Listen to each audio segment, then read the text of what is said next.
2:34 p.m. The interruption comes exactly 41 seconds into Jasmine Crockett's testimony. She is explaining calmly, methodically, with data slides, to the Senate Committee on Economic Mobility how the proposed worker protection legislation would raise take-home pay in manufacturing counties by an average of $2,900 per household, citing BLS wage stagnation numbers and census poverty trends. Her voice is steady, prosecutorial, the way it always gets when she knows she is speaking unassailable truth, directly threatening a carefully cultivated lie. Then the voice cuts across the marble chamber, like a dull blade wrapped in velvet condescension. Madam Chair, point of order. The voice belongs to Vice President J.D. Vance, presiding in the chair that constitutionally makes him the President of the Senate, but practically makes him a potted plant with a tie. Most vice presidents avoid the duty because it is ceremonial and boring. Vance is here for one reason only. Jasmine Crockett is testifying, and 3 months ago she eviscerated Speaker Mike Johnson on the House floor so thoroughly that his moral authority still limps. Vance had been waiting for a public moment to remind her, and every black woman who dares speak with authority, that some men still believe they own the airtime. The room freezes the way it only does when something historic is about to go wrong.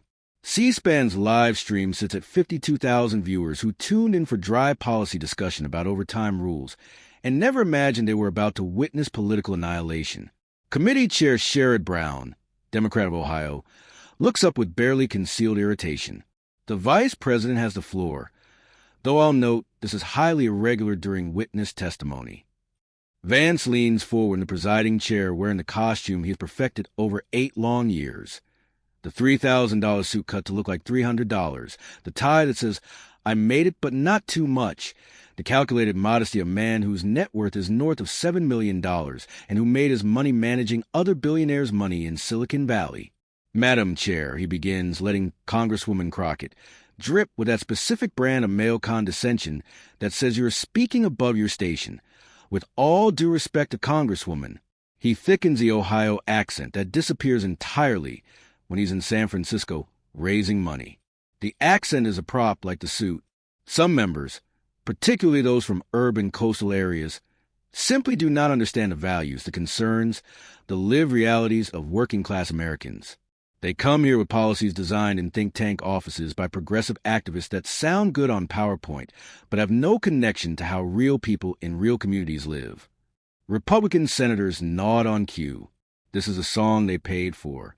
This is a song J.D. Vance wrote in 2016 with Hillbilly Elegy and has been singing ever since.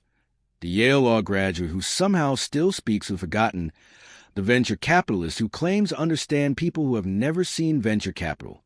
He looks straight at Crockett now, the smirk barely hidden. Having grown up in Middletown, Ohio, having lived the struggles I wrote about in Hillbilly Elegy, I can tell you with certainty that the policies being discussed today reflect a fundamental disconnect from the people they claim to help. Perhaps the gentle lady from Dallas should spend less time lecturing working Americans and more time listening to them. Fox News producers are already cutting churns. VP Vance defends real America. Democratic senators shift uncomfortably. They know what is coming, even if they don't yet know how complete it will be. Chair Brown starts to object, but Jasmine Crockett does something that makes half the room inhale sharply. She smiles, not the polite congressional smile, the prosecutor smile, the one that says, "Thank you for stepping into my kill box." She reaches beside her witness table.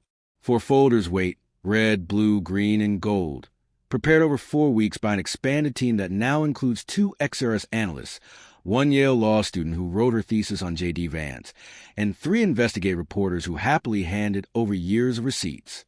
She opens all 4 folders at once, fans them out like a royal flush, tabs and highlights visible to every camera. "Thank you, Mr. Vice President," she says, and her voice has shifted from policy expert to courtroom assassin. That was incredibly helpful framing for what comes next. The C-SPAN viewer count jumps from 52,000 to 89,000 in 40 seconds. Vance still has a smirk. He thinks he just delivered the clip of the day. He has no idea he just volunteered for the stand. Jasmine Crockett locks eyes with the presiding officer's chair. "Chair Brown, I appreciate the Vice President's passion about who truly understands working Americans. Since he interrupted my testimony specifically to question my grasp of their lived realities, and since he invoked his own background, his own book, his own claimed authenticity, I think it would be valuable for this committee and the American people to examine that authenticity in detail. She pauses just long enough for the silence to become uncomfortable. I'd like to invite Vice President Vance to step down from the chair and take the witness table. You can hear the oxygen leave the room. Inviting the Vice President of the United States to be cross-examined like a hostile witness is not a thing that happens. It is not in Robert's rules. It is not in the Constitution. It is not in the unspoken gentleman's agreement that keeps Washington's power dynamics intact. Republican senators turn to each other with expressions that say, "Wait, can she do that?" Democratic senators suddenly sit ramrod straight, fighting grins. Vance's face cycles rapidly. Surprise, irritation, calculation, practice, confidence. He still believes his performance is bulletproof. He still thinks the Hillbilly Elegy origin story is a shield nothing can pierce. He laughs the laugh men use when they think they're being magnanimous. "Congresswoman, I didn't come here to testify. I came to preside and offer perspective when members seem disconnected from the Americans they serve. I'm the Vice President of the United States." "I understand your title, Mr. Vice President," Crockett replies, voice like polished steel. "But you just used the power of that office to interrupt a black woman's testimony and lecture her about who does and does not understand working people. You invoked your personal story as proof of superior authenticity. So I'm simply asking, are you willing to defend that authenticity under scrutiny, or do you only feel comfortable lecturing others without being questioned yourself?" The trap is exquisite. If he refuses, he looks weak, exactly the fake populist who can dish condescension but can't take accountability. If he accepts, he faces a prosecutor with 4 folders of receipts. Either way, the mask slips. Vance, man who spent 8 years building the most lucrative working-class costume in American politics, cannot imagine anyone has receipts that matter. He genuinely believes mentioning his mama, and Pawpaw immunizes him forever. He stands. "Fine," he says, smirk still in place. "If the Congresswoman wants to waste committee time questioning my credentials to speak about working Americans, I'm happy to set the record straight. My life story speaks for itself." Those last 5 words will age like milk in hell. He walks down from the presiding platform in a carefully rumpled suit, the whole visual screaming, "I made it, but I never forgot where I came from." Even though where he came from ended 20 years ago and where he's been since his Yale Law, Sidley Austin, Peter Thiel's venture fund, and a personal net worth higher than 99.8% of the country. Chair Brown, shell-shocked but smelling blood, administers the oath with a hand that trembles slightly. Vance raises his right hand, swears to tell the whole truth, and sits at the witness table radiating confidence. He still thinks this will be easy. Jasmine Crockett's expression has gone flat, professional, lethal. What Vance does not yet grasp is that the next 90 minutes will be the political equivalent of a public autopsy performed on a man who thought he was immortal. Crockett picks up the first document from a blue folder, a page from Hillbilly Elegy, highlighted in neat, merciless yellow. "Thank you for taking the oath, Mr. Vice President. Since you invoked your memoir as evidence of authentic connection to working-class struggle, let's start there." She places the page so cameras can zoom in. Page 140. "Your words. We spend our way into the poorhouse. We buy giant TVs and iPads. We choose not to work when we should be looking for jobs." She lets it breathe. That's you writing that poor Appalachians choose poverty, that they buy iPads instead of working. Another highlighted page. Page 243.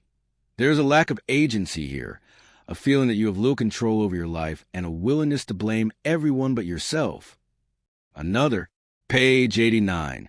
Success is about the expectations you had for your own life. Poor people just don't expect enough. She lines the pages up like evidence photos. So the foundation of your claimed authenticity is a book that explicitly blames working-class people for their own poverty. You told wealthy readers that struggling communities are struggling because they lack personal responsibility, not because of deindustrialization, not because of trade policy, not because of corporate greed, but because they make bad choices and refuse to take accountability. She looks up. Is that an accurate summary of your thesis? Vance shifts. Hillbilly Elegy was a personal memoir about complex cultural factors. Yes or no, Mr. Vice President? Did you write those words? A 2-second pause that feels like 20. Yes. You wrote them. You blamed poor people for being poor. And you sold 3 million copies, mostly to coastal elites who wanted permission to believe poverty is a moral failing, not a policy choice. You made roughly $4 million telling rich people that poor people deserve it. She lets the number hang. Then you come here today, interrupt my testimony, and claim I don't understand working Americans, while your entire brand is built on blaming them for their own suffering. Vance tries to interrupt. She doesn't yield the floor. You monetized their pain, told elites it was their fault, and pocketed millions. That's not understanding, Mr. Vice President. That's exploitation. The C-SPAN counter hits 167,000 and climbing. Crockett moves to the green folder, biographical timeline. Let's examine the lived experience you invoke today. She holds up his Yale Law transcript. You graduated from Yale Law in 2013, one of the 3 most elite institutions in America. Then you clerked, then Sidley Austin, starting salary $190,000. Then Peter Thiel's Mithril Capital, then your own VC firm. By 2021, your disclosed net worth was $7 million. She lays documents in a perfect chronological line. Your lived experience of the past 12 years is elite education, corporate law, venture capital, and millionaire status. You have not worried about rent, groceries, or medical bills since George W. Bush was president. Another document. And let's talk about the name you perform under. Born James Donald Bowman, took stepfather's name Hamill. Then, right before publishing Hillbilly Elegy, legally changed to J.D. Vance because it tested better with focus groups. Even your name is a branding decision. James Bowman, Yale Law graduate, doesn't sell books. J.D. Vance, authentic hillbilly, does. She spreads the documents.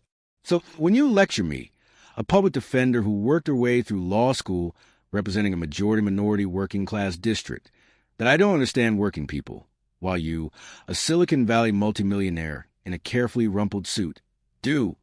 Can you explain what part making 7 figures managing billionaire money gives you superior insight into working-class life?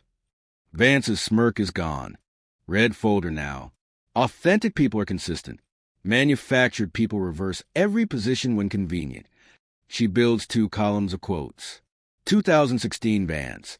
Trump is America's Hitler. I'm a never-Trump guy. Cultural heroine. 2022 to 2024 Vance. Best president of my lifetime. Greatest leader since Lincoln. From supporting Medicaid expansion and unions to voting against both.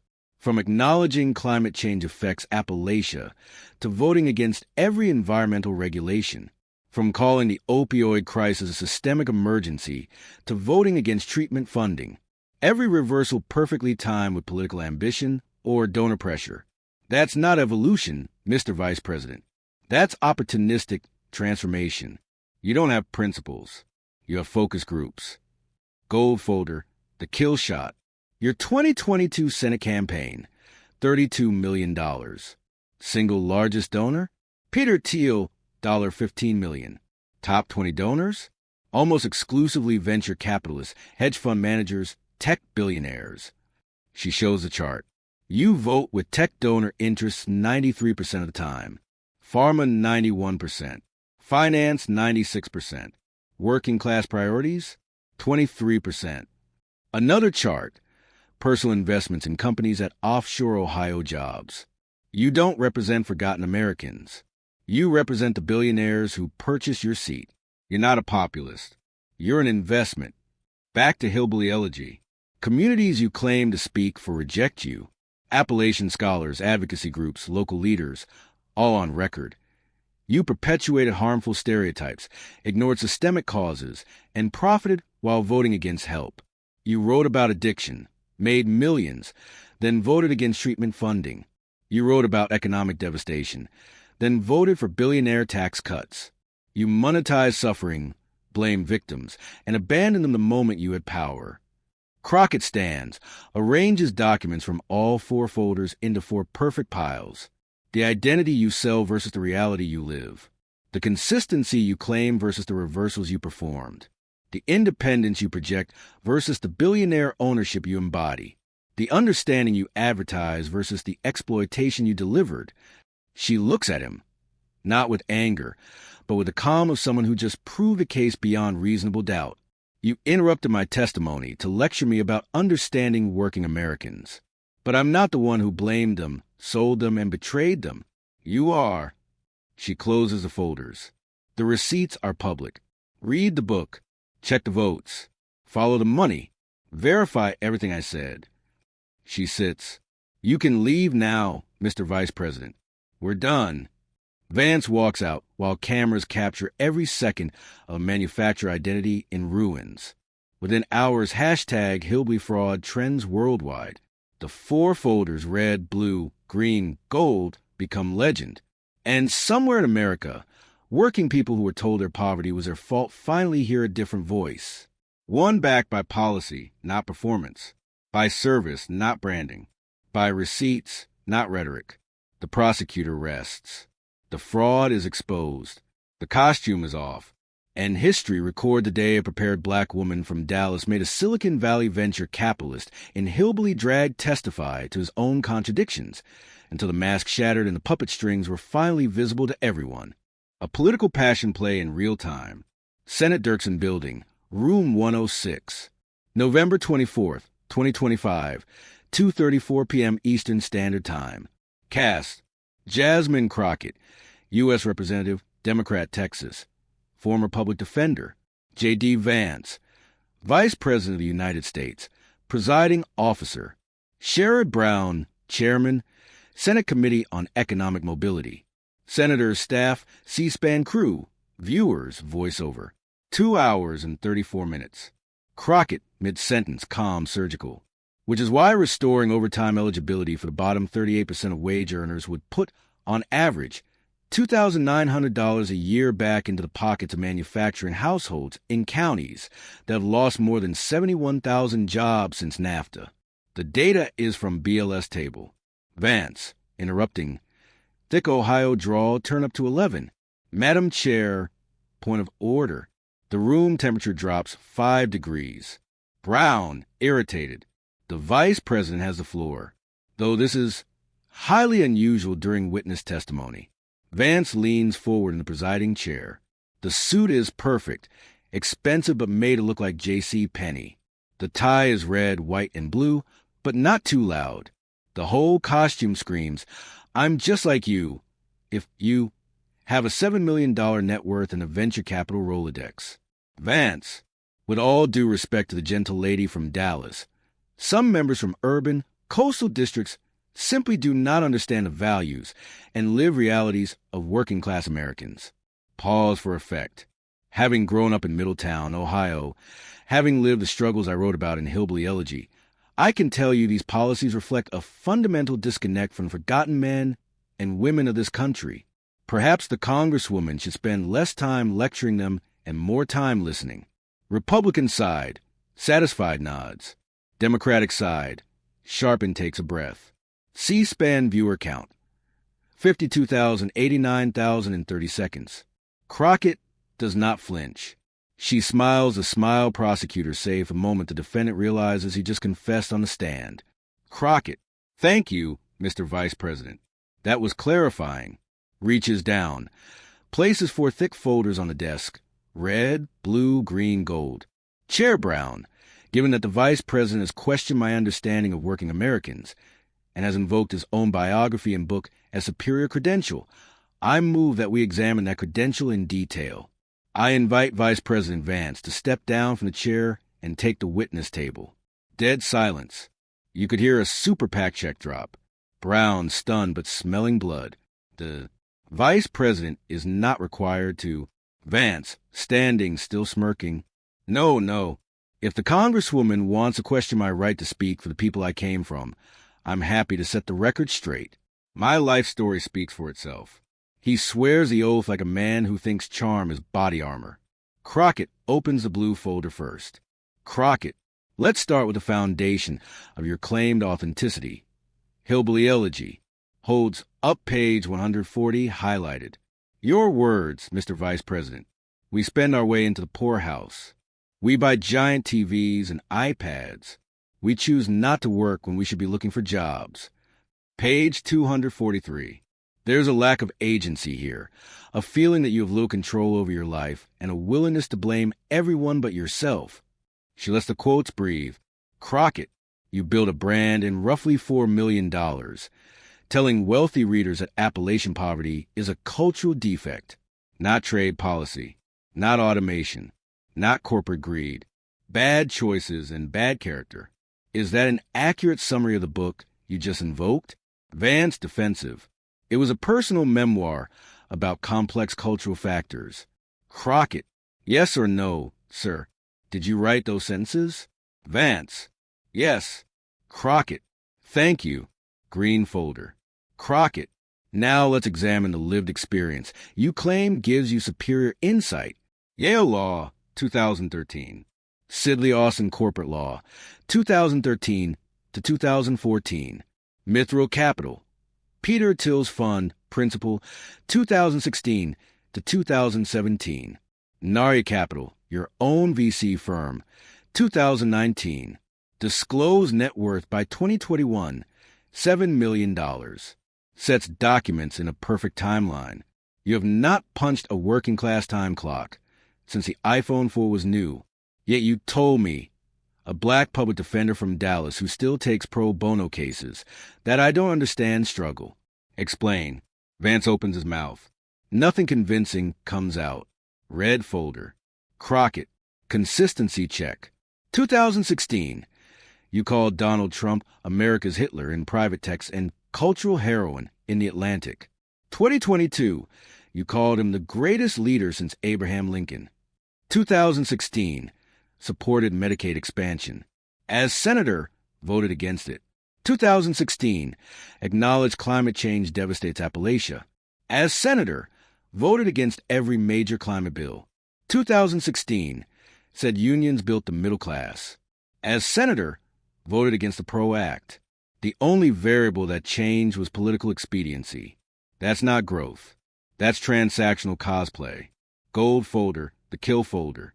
Crockett, your 2022 Senate race. $32 million raised. Largest donor. Peter Thiel, $15 million. Top 20 donors. Almost exclusively Silicon Valley billionaires and hedge fund partners. Giant chart. You vote with tech donor interests 93% of the time. Pharma donors, 91%. Finance, 96%. Working class priorities, higher wages. Stronger overtime, paid leave, affordable health care, 23%. You are not a populist. You are an asset with a purchased senator. She closes the folders one by one. The sound is final. Crockett, you change your name for branding. You thicken your accent for cameras. You wrote a book blaming poor people for poverty, sold it to rich people, and then voted against the very people you claim to understand. You are not the voice of forgotten America. You are the ventriloquist dummy of the people who forgot them first. She looks at him, calm, almost pitying. Crockett, the receipts are public. Read your own book. Check your own votes. Follow your own money. Everything I just said can be verified in under 10 minutes by any American with Wi-Fi. She sits. Crockett, you can leave now, Mr. Vice President. We're done. Vance stands. The smirk is gone. The costume suddenly looks exactly like what it is. A several $1,000 suit on a man whose entire political identity just collapsed in real time. He walks out. Cameras follow every defeated step. C-SPAN viewer count at the end. 347,000 and still climbing. Within 90 minutes. Hashtag Hillbilly Fraud trends #1 worldwide. 4 folders, red, blue, green, gold, become the most famous office supplies in American history. By nightfall, the clip of Crockett's final line, "You can leave now, Mr. Vice President. We're done," has 42 million views. And somewhere in Dallas, a former public defender closes 4 folders, stacks them neatly, and goes back to writing legislation that will actually help the people J.D. Vance spent a decade pretending to be. Fade out on the four folders sitting alone on the witness table. Bathed in C-SPAN's unforgiving fluorescent light, the receipts remain. The fraud does not. Vance interrupts Representative Jasmine Crockett while she is giving expert testimony on worker protection legislation. He does it in the most condescending, as a real working-class American way possible. Crockett, who in real life is a former public defender with a reputation for razor-sharp cross-examination, calmly invites him to leave the presiding chair and sit as a witness. Vance, overconfident, accepts. For the next 90 minutes, she uses for color-coded folders of receipts his own book quotes, voting record donor lists, old anti-Trump statements, financial disclosures, name change documents, etc., to dismantle his entire public persona as an authentic voice of the white working class. She proves, point by point, that his populism is manufactured, his wealth is elite, his votes serve billionaires, especially Peter Thiel, and Hillbilly Elegy itself is victim-blaming grift that ID ends with a devastating line. "You can leave now, Mr. Vice President. We're done." And Vance walking out humiliated while the internet explodes with hashtag hillbilly fraud. Why this fantasy exists and spread so fast? Jasmine Crockett has become a progressive/online left hero for her viral floor speeches and clapbacks, especially against Republican men. Jada D. Vance is deeply disliked by the same online left for A. Hillbilly Elegies, "Poor people are culturally broken." Thesis B. His total 180 degrees on Trump. C. The obvious Peter Thiel funding. And D. The widespread perception that his working-class champion persona is fake. Progressives have been waiting for years for someone to do exactly what the script imagines. Put every contradiction in one room, on live TV, with receipts.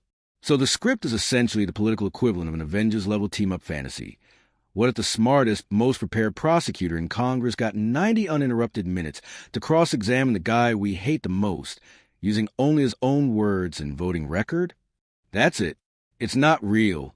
As of April 2025, nothing even close to this has happened.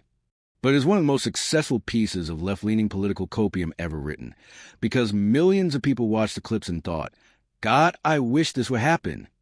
The hearing was only 12 minutes long, but it felt like a public execution in slow motion. Representative Jasmine Crockett, calm and methodical, laid 4 folders on the table in front of the vice president, red, blue, green, gold, like a dealer laying down a royal flush.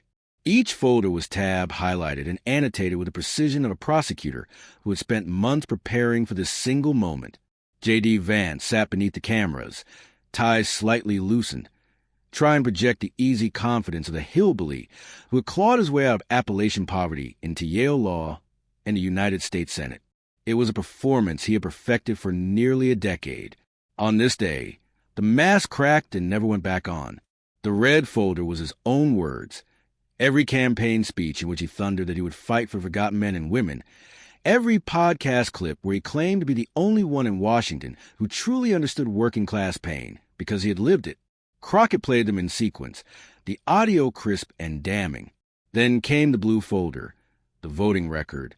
94% of the time, when a bill came up that would have raised the minimum wage, expanded overtime pay, protected pensions, strengthened unions, or kept manufacturing jobs from being shipped overseas, Senator, and now Vice President, Vance had voted no. She didn't raise her voice. She simply turned the pages so the cameras could see the tally sheets.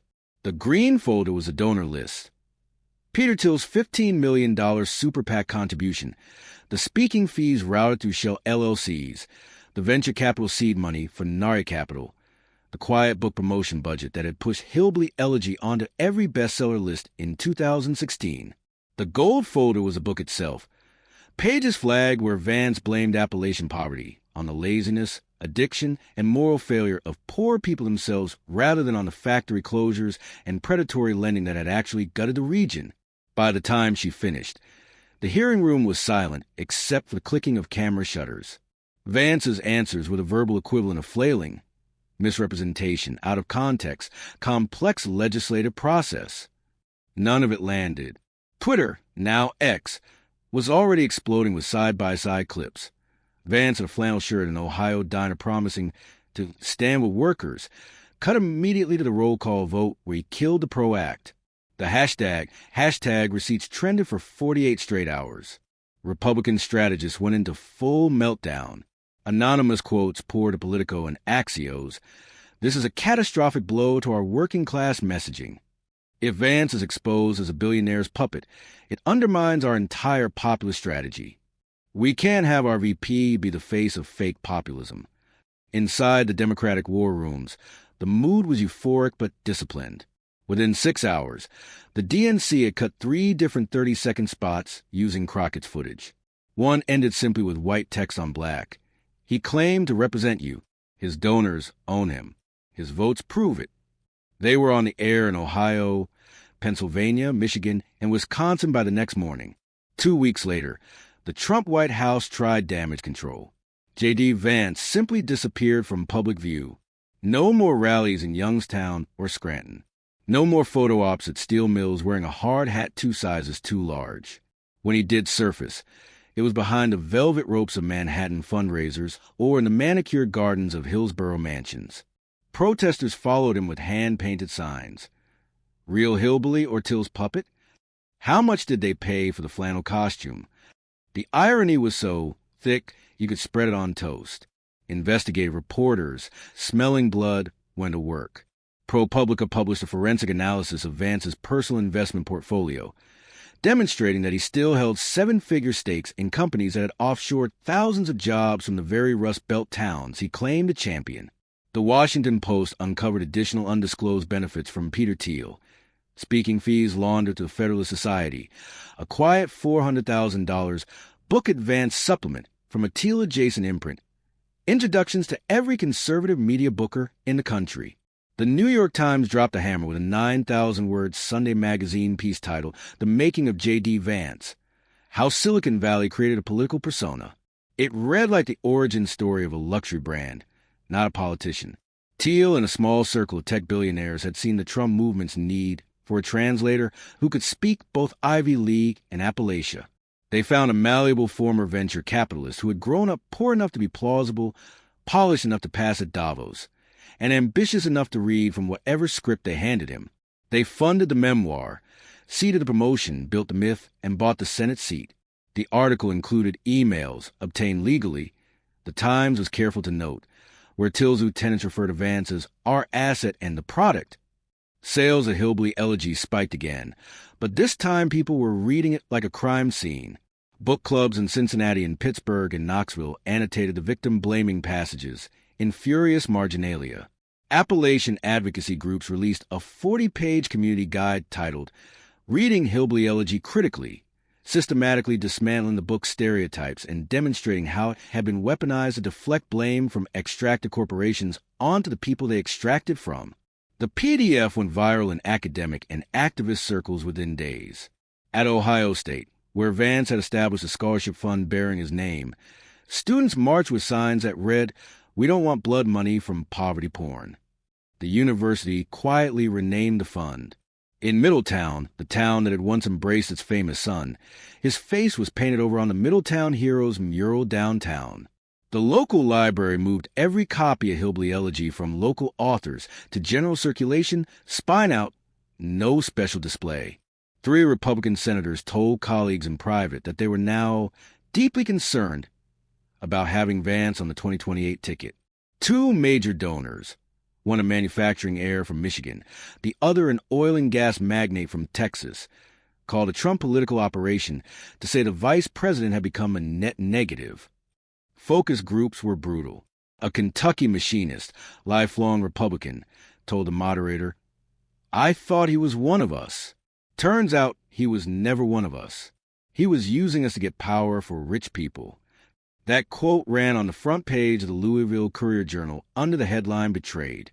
Conservative think tanks that had once lionized Vance began memory holing him. The American Enterprise Institute took down his author page.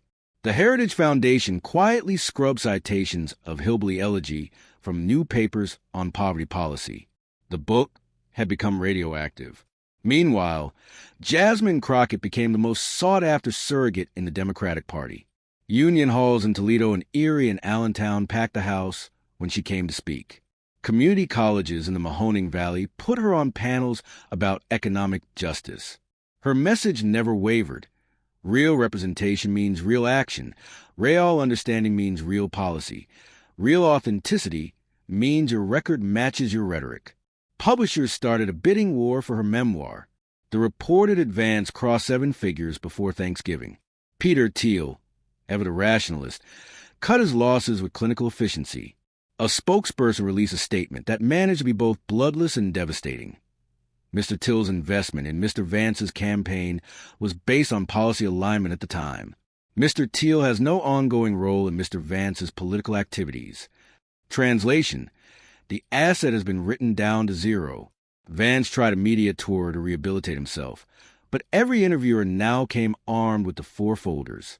On Meet the Press, Kristen Welker simply read a passage from Hillbilly Elegy about learned helplessness among the poor, then rolled a vote where Vance opposed expanding Medicaid in Ohio. Can you explain the disconnect, Mr. Vice President? Vance stammered about complex policy considerations and multiple factors. The clip became the most-watched political moment of a year. His approval rating settled into permafrost. 38% nationally, 41 approve/51 disapprove among non-college white voters, 35 approve/58 disapprove in Greater Appalachia. The brand was dead. Inside the GOP, the conversation turned serious. He was brought on for one reason. A senior Trump advisor told the Bulwark off the record, working-class authenticity. That's gone. Without it, he's just another rich lawyer who went to Yale. We can't run with that in 28. Ohio Democrats recruited a United Steelworkers chapter president to run against him whenever he dared seek re-election. The campaign slogan wrote itself, "Real Ohio versus fake populism." The White House quietly sidelined him.